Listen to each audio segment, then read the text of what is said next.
बकर सिद्दीक खलीफा बने तो हज़रत उमर फारूक नोट करते थे कि फजर की नमाज पढ़ने के बाद डेली अबू बकर सिद्दीक कहीं चले जाते हैं। हज़रत उमर फारूक ने उनका पीछा किया तो देखा कि आप एक बुढ़िया के घर जाते हैं, एक अंधी बुढ़िया है, और अंदर जाकर उनके बर्तन भी धोते हैं, कपड़े भी धोते हैं, आटा भी गूंद रहे होते हैं, रोटी सालन बना रहे होते हैं, झाड़ू कर रहे होते हैं, उस औरत के घर का सारा काम करते हैं, हालांकि आप वक्त के खलीफा हैं। जब अबू बकर सिद्दीक दुनिया से रुखसत हो गए तो हज़रत उमर फारूक उसी अंधी बुढ़िया के घर जाते थे और उनके तमाम काम करते थे। एक दिन उस अंधी बुढ़िया ने कहा कि क्या पहले जो लड़का आता था उसका विसाल हो गया है, वो फौत हो चुका है।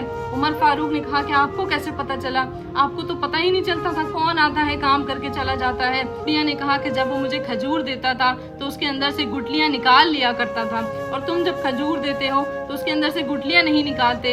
इस तरह मुझे पता चल गया कि पहले आने वाला लड़का अलग था और तुम अलग हो। हज़रत उमर फारूक ने फरमाया कि अबू बकर से आगे कोई नहीं निकल सकता। एक जंग का मौका था, उस वक्त हज़रत उमर फारूक के हालात, माली हालात काफ़ी ज़्यादा अच्छे थे, फाइनेंशियल कंडीशन काफ़ी ज़्यादा अच्छी थी, लेकिन हज़रत अबू बकर के माली हालात उन दिनों काफ़ी ज़्यादा ख़राब थे।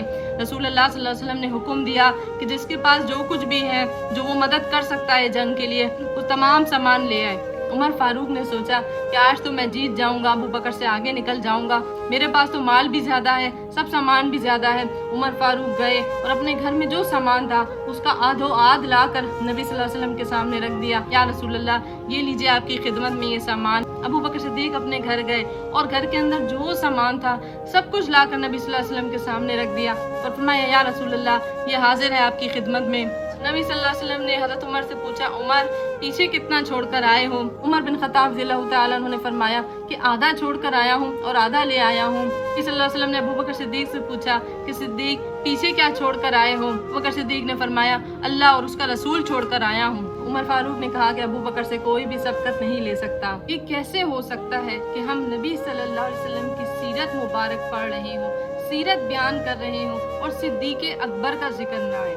जहाँ नबी का जिक्र आता है वहाँ अबू बकर सिद्दीक का भी जिक्र आता है। अबू बकर सिद्दीक नबी सल्लल्लाहु अलैहि वसल्लम के वो दोस्त हैं, वो यार हैं। जिस टाइम अल्लाह ताला ने हुक्म दिया कि मक्का से मदीना हिजरत की जाए और कुफार के जुल्म सितम बढ़ते चले जा रहे थे, आप ही बताएं कि नबी सल्लल्लाहु अलैहि वसल्लम किसके घर पर गए? अबू बकर सिद्दीक के घर पर गए और बाहर से आवाज़ दी कि क्या कोई बाहर का बंदा है? अबू बकर सिद्दीक ने फरमाया कि तमाम लोग आपके अपने ही हैं, आपके घर वाले ही बैठे हैं, आप अंदर तशरीफ़ ले आएँ। जब नबी सल्लल्लाहु अलैहि वसल्लम अंदर तशरीफ़ लाए हैं तो आपने सिद्दीक़ अकबर से पूछा नहीं कि क्या तुम मेरे साथ चलोगे मदीना, बल्कि आपका जो रिश्ता था सिद्दीक़ अकबर के साथ, आपने हुक्म दिया कि चलो अबू बकर, हमें मदीना हिजरत करने का हुक्म मिला है। ऐसा कैसे हो सकता है कि नबी सल्लल्लाहु अलैहि वसल्लम कोई बात कहें और सिद्दीक़ अकबर ना माने? सिद्दीक़ अकबर तो पहले से तैयार थे मदीना हिजरत के लिए। मदीने की तरफ हिजरत का ये सफ़र शुरू हुआ और जब रास्ते में एक पहाड़ी आ गई और रात हो गई तो अबू बकर सिद्दीक ने सोचा कि अब हमें गार में क़याम करना चाहिए। अबू बकर सिद्दीक ने नबी सल्लल्लाहु अलैहि वसल्लम से फरमाया कि आइए सवार हो जाइए। तारीख गवाह है कि वहाँ पर उस वक्त कोई भी सवारी मौजूद नहीं थी, बल्कि अबू बकर सिद्दीक तो अपने कंधों की तरफ इशारा करके कह रहे थे कि आइए हुजूर सवार हो जाइए, यानी कि मेरे कंधों पर बैठकर सवार हो जाइए। फिर अबू बकर सिद्दीक ने तमाम रास्ता नबी सल्लल्लाहु अलैहि वसल्लम को अपने कंधों पर उठाकर गार सौर की पहाड़ी पर चढ़ाया। गार में आपके साथ 3 दिन और 3 रातें क़याम फरमाया। एक मरतबा एक सहाबी अमर बिन अलास ने नबी सल्लल्लाहु अलैहि वसल्लम से पूछा कि या रसूलल्लाह, आपको दुनिया में सबसे ज़्यादा महबूब कौन है? नबी सल्लल्लाहु अलैहि वसल्लम ने फरमाया आयशा। पूछने वाले सहाबी थोड़ा सा ये जवाब सुनकर शर्मा गए और हमने फरमाया कि नहीं या रसूलल्लाह, मैं मर्दों में पूछ रहा हूँ कि मर्दों में सबसे ज़्यादा कौन अजीज़ है? नबी सल्लल्लाहु अलैहि वसल्लम ने फरमाया कि आयशा के वालिद यानी कि अबू बकर।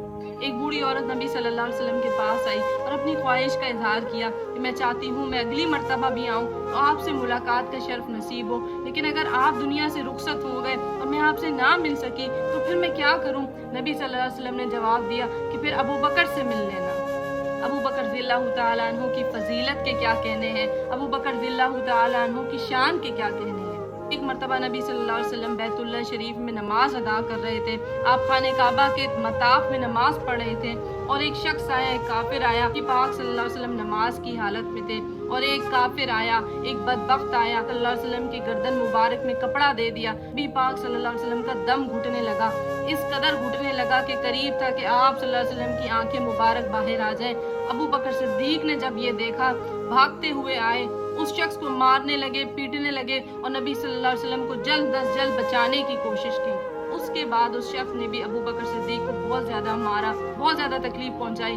लेकिन अबू बकर सिद्दीक ने इस मैदान जंग में कूदने से पहले ये नहीं देखा कि मैं मारा जाऊंगा या मुझे तकलीफ मिलेगी या मेरी आल से ये लोग नफरत करने लगेंगे या मेरी आल से बदला लेने लगेंगे या मेरे बच्चों की जानें खतरे में आ जाएंगी। बल्कि अबू बकर सिद्दीक रज़ियल्लाहु ताला अन्हु ने नबी सल्लल्लाहु अलैहि वसल्लम के साथ अपनी मोहब्बत देखी, अपना प्यार देखा, अपनी दोस्ती देखी। एक शख्स ने हज़रत अली से पूछा कि रसूलुल्लाह सल्लल्लाहु अलैहि वसल्लम के बाद सबसे ज़्यादा अफजल कौन है? हज़रत अली ने फरमाया अबू बकर है। उस शख्स ने पूछा फिर उसके बाद? हज़रत अली ने फरमाया उमर है। शख्स ने पूछा फिर उसके बाद? हज़रत अली ने फरमाया कि उस्मान है।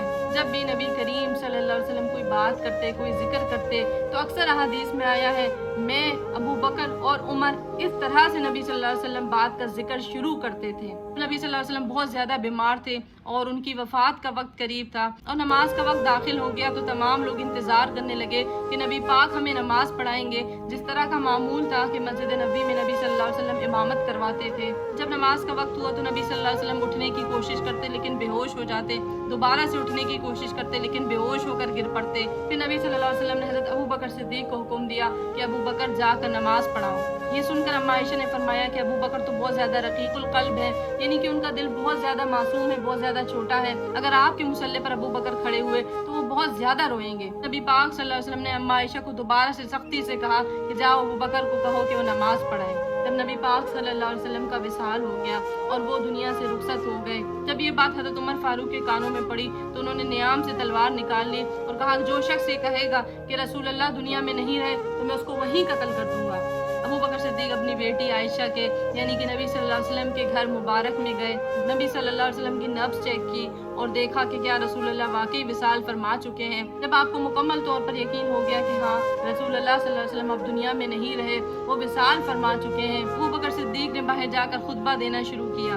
वो ऐसा खुतबा था कि जिसके अल्फाज तारीख में सुनहरी हुरूफ से लिखे जाने के काबिल हैं। अबू बकर सिद्दीक ने फरमाया कि ए लोगों, जो मोहम्मद की पूजा करता था, जो मोहम्मद की इबादत करता था, वो जान ले कि मोहम्मद मर चुके हैं, और जो अल्लाह वादहू ला शरीक लहू की इबादत करता था वो जान ले कि अल्लाह ताला जिंदा है और अल्लाह को कभी मौत नहीं आएगी। तो अबू बकर सिद्दीक चाहते तो यहाँ पर ये लफ्ज़ ना इस्तेमाल करते कि वो मर चुके हैं, विसाल का लफ्ज़ इस्तेमाल कर सकते थे, वफात का लफ्ज़ इस्तेमाल कर सकते थे। लेकिन अबू बकर सिद्दीक ये जानते थे कि जो ईसा अलैहिस्सलाम के साथ हुआ और उनके मरने के बाद, उनकी वफात के बाद उन्हें खुदा का दर्जा दे दिया गया। आज ही का दिन है लोगों को ये बताने के लिए कि मोहम्मद सल्लल्लाहु अलैहि वसल्लम भी बशर थे, वो खुदा नहीं थे। उसके बाद तमाम लोगों ने इस बात पर इत्तेफाक किया कि अबू बकर सिद्दीक को नबी सल्लल्लाहु अलैहि वसल्लम के बाद उनका पहला खलीफा बनाया जाए। हज़रत अली ने 6 महीने तक अबू बकर सिद्दीक रज़ियल्लाहु ताला अन्हु के हाथ पर बैत नहीं की थी। जब नबी सल्लल्लाहु अलैहि वसल्लम के विसाल के 6 महीने के बाद बीबी फातिमा का भी विसाल हो गया तो हज़रत अली ने पैगाम भेजा कि अबू बकर मेरे घर पर तशरीफ लाइए और अकेले आइए, किसी को अपने साथ ना लाएं। जब सिद्दीक़ अकबर जब आए तो हज़रत अली ने फरमाया कि जो इस अम्र खिलाफत में आपको हम पर फजीलत मिली है मैं उससे हरगिज़ हसद नहीं करता, लेकिन क्या हम अहले बैत को ये हक हासिल नहीं था कि आप इस खिलाफत के मामले में हमसे कुछ मशवरा कर लेते। ये बात सुनकर हज़रत अबू बकर सिद्दीक ज़ारो क़तार रोने लगे और फिर हज़रत अली बाहर निकले और एलानिया फरमाया कि मैं अबू बकर के हाथ पर बैत करता हूँ। नबी सल्लल्लाहु अलैहि वसल्लम के विसाल के बाद जब हज़रत बिलाल ने अजान दी और अशहदु अन्ना मुहम्मद रसूलुल्लाह पर आए तो वो भी ज़ारो क़तार रोने लगे कि अब तो रसूलुल्लाह दुनिया से रुखसत हो चुके हैं। और फिर उसके बाद बिलाल हबशी ने कसम खाई कि आज के बाद मैं कभी भी अजान नहीं दूंगा। हमेशा के लिए शाम रवाना हो गए। कुछ अरसे के बाद बिलाल हबशी अभी शाम में ही थे कि उन्होंने ख्वाब में देखा कि रसूलुल्लाह सल्लल्लाहु अलैहि वसल्लम उनके ख्वाब में आए हैं और उनसे कह रहे हैं कि बिलाल तुम मुझसे मिलने क्यों नहीं आते। जब उनकी आंख खुली तो भागते हुए मदीना चले गए और जोर जोर से नबी सल्लल्लाहु अलैहि वसल्लम को पुकारने लगे और फिर नबी सल्लल्लाहु अलैहि वसल्लम की कब्र पाक पर गए और ज़ारो क़तार रोने लगे। फिर नवासा रसूल हज़रत हसन और हज़रत हुसैन ने ये डिमांड की कि आप हमारे नाना के ज़माने में अजान दिया करते थे, अब आप हमारे लिए भी अजान दें। फिर बिलाल हबशी ने अपनी कसम तोड़ी, प्यारे हसन हुसैन के लिए अजान दी। बिलाल हबशी की आवाज़ में तमाम मदीने के लोगों ने अजान सुनी तो उन सबको दौरे नबी सल्लल्लाहु अलैहि वसल्लम याद आ गया, नबी सल्लल्लाहु अलैहि वसल्लम का ज़माना याद आ गया और पूरा मदीना उस दिन रो रहा था।